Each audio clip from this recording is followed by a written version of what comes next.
नमस्कार। देशकाल प्लस में आपका स्वागत है। मैं हूं मुकेश कुमार। दोस्तों, प्रधानमंत्री मोदी, उनके तमाम मंत्री, उनके सरकार, उनकी पार्टी, संघ परिवार हमेशा इस तरह से दावे करता रहता है कि जैसे राष्ट्रभक्ति का, देशभक्ति का उन्होंने ठेका ले रखा है। वो अकेले हैं जो देश के बारे में चिंता करते हैं, देश की सुरक्षा के बारे में चिंता करते हैं और सबसे ज़्यादा सेना का सम्मान भी वही करते हैं। लेकिन असल में क्या है? असल तो ये है कि उन्होंने देशभक्ति का, राष्ट्रवाद का मुखौटा ओढ़ रखा है और सेना का अपनी राजनीति के लिए इस्तेमाल करते हैं। ये बार बार उदाहरणों से सामने आ चुका है। लेकिन जब सच्ची राष्ट्रभक्ति दिखाने का मामला होता है, सैनिकों के सम्मान का मामला होता है, सैनिकों के परिवारों के सम्मान का मामला होता है, तो वो हमेशा पीछे नजर आती है। बार बार इसके उदाहरण सामने आए हैं और अब एक और बहुत ही ज़बरदस्त उदाहरण सामने आ गया है, जिसमें पहली बार आधिकारिक रूप से सरकार ने स्वीकार किया है कि ऑपरेशन सिंदूर में 6 सैनिक शहीद हुए हैं और ये नाम राष्ट्रीय युद्ध स्मारक की वेबसाइट के रोल ऑफ ऑनर में 2025 सेक्शन में शामिल किए गए हैं और स्मारक की दीवार पर भी अंकित होंगे।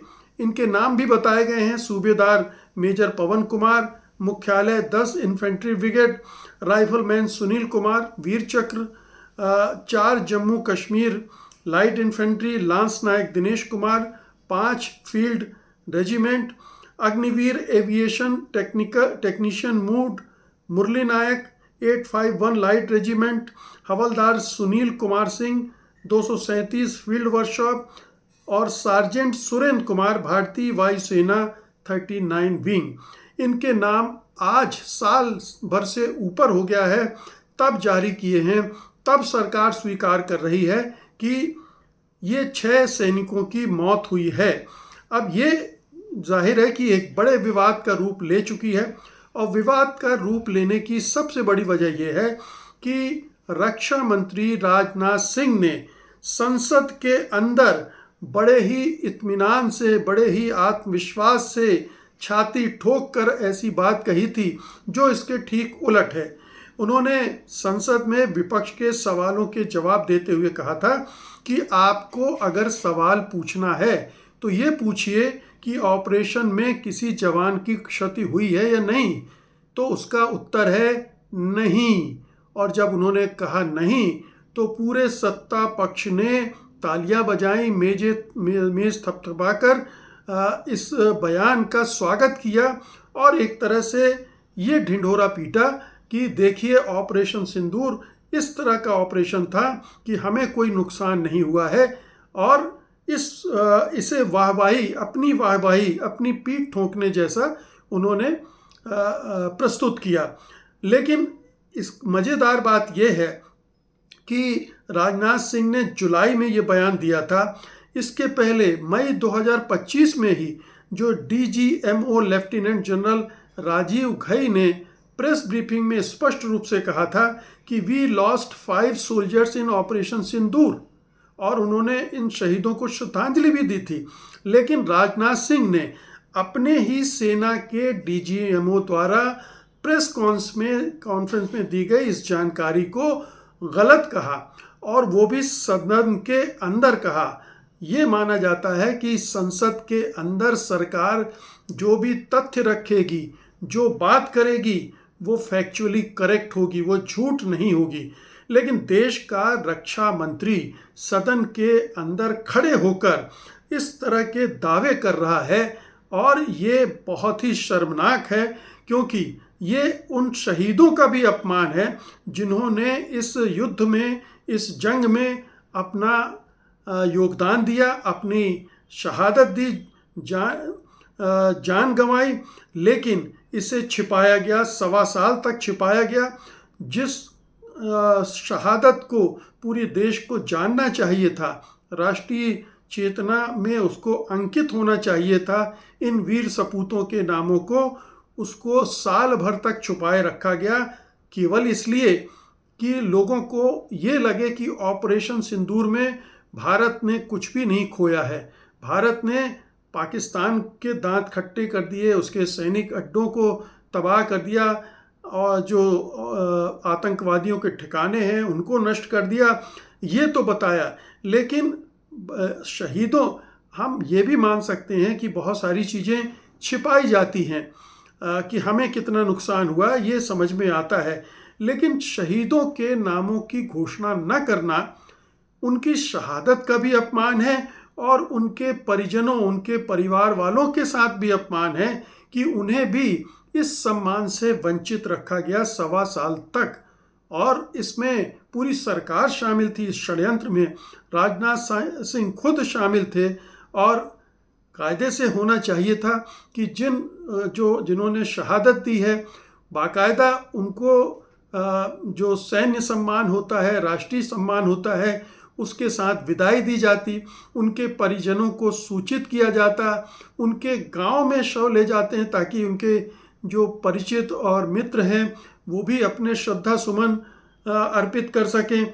लेकिन ये सब नहीं होने दिया गया, सिर्फ इसलिए कि मोदी जी की छवि को आँच ना आए, मोदी सरकार की छवि को आँच ना आए। बेशक सत्य का गला घोंट दिया जाए, सत्य को छिपा दिया जाए। और इसीलिए यही वजह है कि इस सरकार पर कोई भरोसा नहीं करता है, इस प्रधानमंत्री पर कोई भरोसा नहीं करता है, क्योंकि इतने झूठ बोलते हैं, इतने सचों को छुपा देते हैं कि कब भरोसा किया जाए और कब ना किया जाए, इसी अंतर्द्वंद में पूरे देशवासी रहते हैं। अभी भी पता नहीं कितनी और सच्चाइयां हैं जो इस सरकार ने छिपा कर रखी होंगी। ये तो कुछ नाम हैं जो सामने आ गए हैं, लेकिन जो दूसरे नुकसान हैं, मसलन कितने राफेल पाकिस्तान ने हमारे गिराए, इसको लेकर अभी तक सरकार ने स्पष्ट बयानी नहीं की है, अभी तक स्वीकार नहीं किया है। तमाम दुनिया भर के स्रोतों से नंबर आते रहे हैं। डोनाल्ड ट्रंप 5, 6, 7, 8, 9, 10 तक के नंबर गिनाते रहे हैं। पाकिस्तान 6, 7 राफेल गिराने की बात करता रहा है। अंतर्राष्ट्रीय मीडिया भी 4, 5, 6 राफेल के गिराने की बात करता रहा है। तो उन राफेल के बारे में भी कोई जानकारी नहीं है। राफेल गिरे क्यों, इसकी कोई तहकीकात नहीं है। उनमें कमज़ोरी थी या हमारे पायलट की कोई कमज़ोरी थी? और उन राफेल के नष्ट होने में क्या हमारे एयरफोर्स के लोगों की भी शहादत हुई है? क्या अभी भी सिर्फ 6 नाम जारी किए गए हैं, बाकी नामों को कहीं छुपाया जा रहा है? और छिपाया जा रहा है तो इसके पीछे क्या कारण है? क्या सरकार अपने राष्ट्रवादी छवि के निर्माण के लिए कि कहीं ये दरक न जाए, कहीं लोगों को पता न चल जाए कि ये तो ढोंगी हैं, राष्ट्रवाद के नाम पर झूठ बोलते हैं, सत्य को छिपाते हैं और सेना को जो सम्मान मिलना चाहिए उनके काम के लिए, उनके बलिदान के लिए, वो भी देने से कतराते हैं। तो ये तमाम चीज़ें हैं जो इस पूरे घटनाक्रम से सामने आ गई हैं। निश्चित रूप से पूरे देश भर में इसको लेकर रोष है, वो सोशल मीडिया पर दिख रहा है, साफ दिख रहा है कि किस तरह से राजनाथ सिंह के वीडियो बड़े पैमाने पर शेयर करके और ये पूरी लिस्ट साझा की जा रही है, कटघरे में खड़ा किया जा रहा है सरकार को, रक्षा मंत्री को। लेकिन जाहिर है कि उधर से लिपापोती भी जारी है। ये भी कुतर्क दिए जा रहे हैं कि किसी वजह से कभी कभी नाम छिपा दिए जाते हैं, इसमें क्या बुराई है, उनको तो शहादत का दर्जा दे ही रहे हैं, जैसे कोई एहसान कर रहे हों। इस तरह से उसको पेश किया जा रहा है। ये बड़ा दुर्भाग्यपूर्ण है हमारी सेना के लिए, हमारी रक्षा तंत्र के लिए, क्योंकि एक बहुत गलत मैसेज देता है कि सरकारें आपकी हमारे सैनिकों की शहादत की परवाह नहीं करती हैं। वो राजनीतिक नफ़े नुकसान के हिसाब से ही उनके नाम उजागर करती हैं, उनकी शहादत को सम्मान देती हैं, उनकी वीरता और शौर्य का गुणगान करती हैं। और अगर वो उनको सूट नहीं करता है तो उसे दरकिनार भी कर देती हैं। साल भर बाद ये अब सरकार ने किया है, दुर्भाग्यपूर्ण है और ये दोहराया नहीं जाना चाहिए भारतीय इतिहास में। ये बिल्कुल भी भारतीय सेना का सरासर अपमान है। बहुत बहुत शुक्रिया आपका, धन्यवाद, नमस्कार।